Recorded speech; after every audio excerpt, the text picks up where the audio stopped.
Hey guys, today we're going to conduct an overview and buying guide of every single Fuji X zoom lens.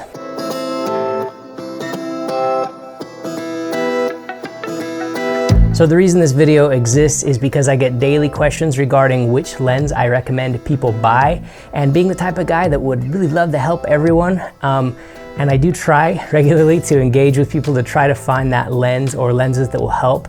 It really is a ton of work to find the right lens, and I don't have the time adequate to help everyone. It's not a question that you could answer quickly. I would have to know a lot more about you and the way you shoot. So this video goes along with two other videos I've recently made that try to answer that question. Between the three of those videos, I really think I can help you get into a lens or lenses that are gonna work best for you. So the first and most important step for you in that process is to decide if you want a prime or a zoom lens. A prime meaning a fixed focal length that doesn't zoom, or a zoom lens. If you already know the answer to that question and you know you want a zoom lens, you're in the right place. But if you're not sure, I do have two other videos. Like I said, one video will answer the question, should you be shooting with a zoom lens or a prime lens? But in this video, like I said, we're just gonna be talking about Fuji's current lineup of 12 zoom lenses. This video wouldn't have been possible had it not been for some help, and for that we have to thank our friends at KEH.com for helping me get all the lenses into one place at one time. I only own a portion of these, so KEH was very gracious and let me borrow 7 of them so that I could answer this question with you guys. So not only is KEH showing the community their love by allowing this video to be made, they are a solid company for anyone interested in buying and selling photography gear like the gear we're talking about today, which I suspect is all of you. KEH is our first place to buy and sell used gear, and I absolutely recommend them if you decide you need one of these beautiful lenses in your life, but you don't want to pay full price for a brand new one. You'll find quality used copies at KEH.com with reliable quality scores, a generous 180-day return policy, and you'll find links and discounts below. For this video, again, just like with my Fuji Prime lens guide, I developed a calculator that will recommend a couple lenses based on your unique set of criteria. That calculator will give you a recommendation that I would give you most likely if I was doing this in person with you. You'll find my lens guide calculators at our website, which is denaeandandrew.com/lenses. DENAE is spelled D-E-N-A-E.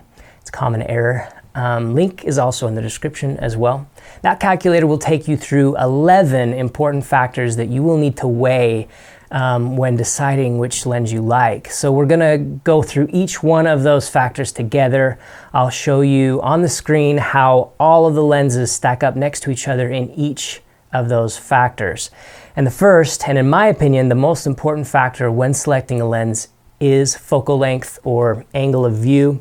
And with Fuji zoom lenses, we're gonna generally break these up between lenses that cover a wide field of view, a medium field of view, and a telephoto field of view. Also, unlike our prime lens guide, a super telephoto field of view. Once you do know what focal distances you're interested in though, in that calculator, go ahead and put a score between 1 and 10 for each of those general focal length categories. And you can weight them, say if you want something with emphasis on wide, but you also want a little bit of mid-reach, maybe put a 10 in wide and 7 in mid or something like that. Now price is a fairly important factor, of course, so let's look at that next. There is a pretty massive range on pricing for these lenses, and it can be really hard to know the value to dollar. This is why, again, having that calculator really helps. If the price is absolutely the most important factor to you, you'll want to put a 10 here and maybe consider purchasing used. But do keep in mind that I have never heard a photographer say they regretted purchasing an expensive lens when they did use that lens in their work. As a photographer, your lenses are probably your most important investment and will last your career if you take care of them. Now, weight, of course, is certainly a concern with some of these zoom lenses. You want to keep in mind that the smaller the overall kit that you're going to be dealing with, the more likely you'll have a camera on your person when it matters most. And because a lens is larger doesn't necessarily mean it will always give a better image quality either, but sometimes a larger size lens is necessary for its light gathering ability, for shooting in low light, for instance. Next, we'll look at sharpness. Two disclaimers I have to give here. First is that in general, sharpness is an extremely overrated concept. In your parents' generation, sharpness was a huge deal and lenses were all over the map. But when it comes to Fuji, even the cheapest of all of these lenses is incredibly sharp when compared to lenses of vintage. Are there varying degrees of sharpness? Certainly, but don't place too high priority on this. Your ability to keep your camera steady and having a lens with OIS or optical image stabilization is going to matter much more significantly than the minuscule discrepancies between sharpness, for the most part, between these lenses. The second disclaimer is that the only quantitative measurement I have to go off of to really compare the sharpness of all of these lenses is the Fuji published MTF data. Certainly I could shoot and compare these lenses side by side, but that's a bit of a crapshoot because lenses have different tolerances and variation, even copy to copy, and that data would be misleading if I was just to compare all of these ones that I have here. The MTF data isn't perfect because it compares these lenses only wide open, but having said that, if you do plan to shoot with your lenses wide open a lot, which, let's be honest, most people tend to do with zoom lenses like these, you might find that helpful. But if you mostly shoot stop down, I'd honestly put a lower score in this category and move on. Relating to sharpness, next we have optical image stabilization. The good news here is that most of these lenses do have stabilization helping them out, which will smooth out your footage in video or allow you to get away with slower shutter speeds handheld. There are only really 2 lenses out of all of these 12 that don't have optical image stabilization. One of them is this one, the 8-16 f2.8, and the 16-55 2.8.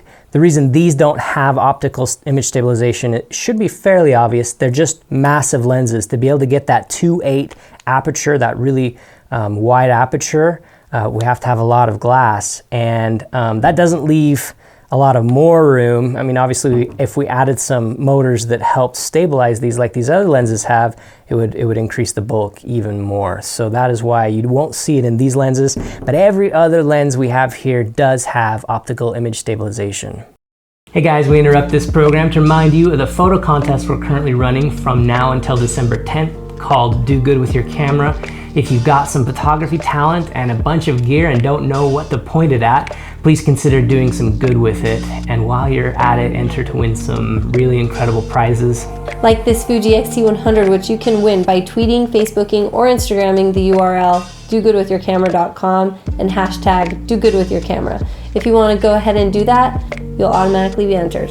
But if you really want to go out and do some good, consider using your talents to serve others directly, or capture service being rendered, and then enter to win some incredible prizes. If that sounds interesting to you, you can watch the video that we've linked to above or in the description for more info. And now back to your regularly scheduled boring Andrew.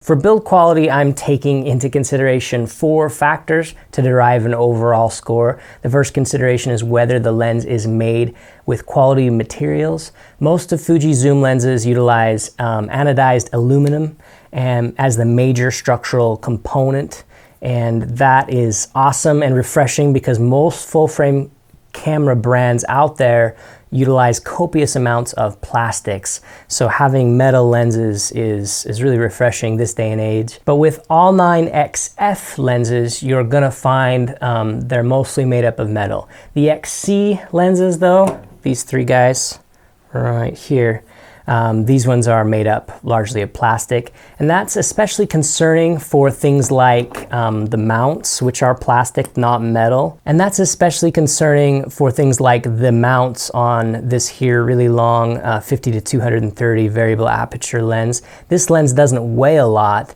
but I've got to think that just the wrong sort of jarring to this lens at the wrong angle might cause some serious damage to the mount where the lens sticks out so far and where this is made of plastic. The next consideration is where the lens is built, and in general, Fuji reserves its Japan lens assembly location for its top quality lenses. These are the XF lenses with either that red badge of honor or just higher quality mid-range XF lenses.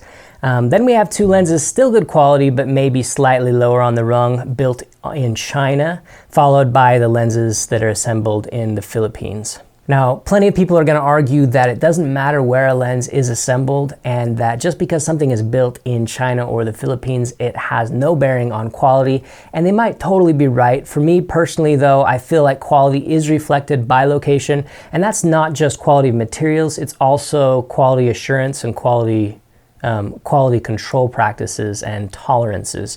But I could be wrong. If you disagree with my scores, feel free to open up the advanced drawer of the calculator and adjust the scores to your personal taste to get the score you're happier with. The next aspect I'm taking into consideration for the build quality score is the aperture ring. There are many flavors of aperture rings in Fuji land, but since this is the one part of the lens that you'll be touching and changing the most often, it's a fairly important aspect of build quality in my mind. A few of the Fuji zoom lenses are built like Fuji prime lenses with numbered aperture rings. These tend to be the most enjoyable to use, and you do have that physical value to see and refer to. While some of the other lenses, they have an aperture by wire, and so you don't actually see the number on the lens, and they will just continue to spin forever. For the most part, these lenses still have very solid build with these rings, even though they aren't numbered. There is one exception here, and that is the 18 to 138. Where are you? The older 18 to 138 variable aperture lens, which has a looser and cheaper feeling aperture ring that also, again, isn't numbered. Lastly, we have the 3XC lenses, like I mentioned, which have no aperture ring at all. For these lenses, you have to use one of the dials on the Fuji bodies to manipulate the aperture. For me personally, I really like the feel of the aperture ring, and I feel like removing it takes away from the general shooting experience, but others may not mind or care about that omission. Some people map the aperture to the Fuji body anyway. Finally, I'm also taking into consideration whether the lens has internal zoom or not. I really love this 50 to 140 2.8 lens because all the zooming occurs inside of the lens, not externally like with the 100 to 400. For instance, and many of the others. The reason that's really nice is because it's harder for dust to collect inside the lens housing, and also the lens is it's more stable and more weather sealed. It looks nicer, it feels nicer, and it makes for a better build quality in general, but only 3 of these Fuji lenses have that. Like I said, the 50 to 140 2.8 has it. The 8 to 16 2.8 sort of has it. It does move, but not externally. And then similarly, the 10 to 24 has a little bit of movement inside. So those are the 4 factors: materials, location of assembly, aperture ring, and internal versus external zoom. Those are the factors I'm taking into consideration to build my quality score. You can see how I've rated the lenses here with that quality score. So go ahead and give build quality a score between 1 and 10, and we'll move on to weather resistance. This is pretty straightforward. Some of these lenses have weather resistant coating and gaskets to protect the lenses in inclement conditions like dust or rain. If you plan on using your lenses in inclement weather, then you'll want to rate weather resistance higher. The next thing I think you should consider is whether it's important for you to have a fixed aperture or if you're okay with a variable aperture on these lenses. It's actually more difficult to engineer a lens that has a fixed aperture all the way through the zoom range. Like with this, again, the 50 to 140 2.8. I keep bringing this lens up because I feel like it's one of the most optically perfect lenses in Fuji's lens lineup. But it has an f2.8 aperture all the way through the zoom range, and that is helpful for several reasons. Others of these lenses, most of these lenses do not. You'll find that they have a variable aperture, like this one, the 55 to 200. It starts at 3.5, and as you zoom, it goes to 4.8 aperture. The reason that's problematic, for a lot of photographers it won't be, as long as you remember that when you're fully zoomed in, you need to compensate for the little bit darker of a lens by bringing your ISO up or your shutter speed down. But the other thing is it's a big deal for video shooters. It just doesn't look very good when you zoom in and forget that your aperture is set to minimum aperture. Things will get darker, especially if you have auto ISO on, and things will get a little weird. So it's more ideal to shoot with a fixed aperture lens if you shoot a lot of video. And speaking of aperture, our next two considerations also have everything to do with aperture. You want to give a score for how important low light shooting is to you. The 2.8 lenses will, of course, allow more light in general to that sensor than will the other variable aperture lenses that start at, say, 3.5 and go to 5.6. If you plan to shoot weddings or events and need some zooms, there are three lenses that these are the ones that you get. You're going to want the 8-16 2.8, the 16-55 2.8, and the 50-140 2.8. That covers your basic zoom range with that 2.8 aperture. And for you folks, you'll want to put a 10 in this category, as low light's going to be important to you. But if you shoot landscape on a tripod, this should matter significantly less to you. For our next category, if you're not sure what shallow depth of field or bokeh is, that's mostly referring to background blur, and most newer photographers are craving that. That's why many of you are upgrading from your phones, because those phones don't adequately deliver when it comes to subject isolation and giving you that blurry background. To many newer photographers, this shallow depth of field effect is what separates real photographers from folks taking snapshots. I don't really agree with that completely, but it can be really exciting to get photography that isolates subjects like that when you're starting out. And if you get a lens that doesn't allow you to do that, you may be disappointed. So keep that in mind. If bokeh is important to you, subject isolation, I know bokeh isn't exactly the same thing as shallow depth of field, but if those concepts in general are important to you, you're going to want to put a higher score in this category. Finally, let's rate close focus. Do you like shooting macro photos, or maybe not macro, but details? If so, then you're going to want to put a higher score here. But if that's something more of a nice to have or something you're not bothered by, rate it lower. For me, I love being able to get close and focus into those details. I don't require exactly macro capabilities, and none of these get you macro necessarily. But some of them will get you pretty darn close. And surprisingly, the two lenses that actually do the best job of getting you really close are the two cheapest, the plasticky XC lenses, the 15-45 and the 16-50. These two can get really close. I think they're top 5 of Fuji lenses. Also keep in mind that if you only shoot macro occasionally, you can always invest in those cheap macro lens extensions, which will convert most Fuji lenses into viable macro lenses. And this is probably a better option for a lot of you who don't do a lot of macro. It's also great to combine those extension tubes on one of these lenses that has optical image stabilization. That really is important, especially handheld. All right, with all those scores filled out, now it's the time for the big reveal. In my scoring algorithm, I'm giving you top and a secondary lens recommendation for whatever parameters you provided. And I've played with this quite a bit with many variations, and I feel pretty good that it's outputting what I'd probably recommend to you if we were sitting across the table doing this in person. I sincerely hope this has helped you identify a lens or two that is gonna meet your needs. If you're anything like me, I think you'll really enjoy the Fuji system, and I wish you all the best in your photography journey. Remember to do some good with your cameras, and we'll talk to you again real soon.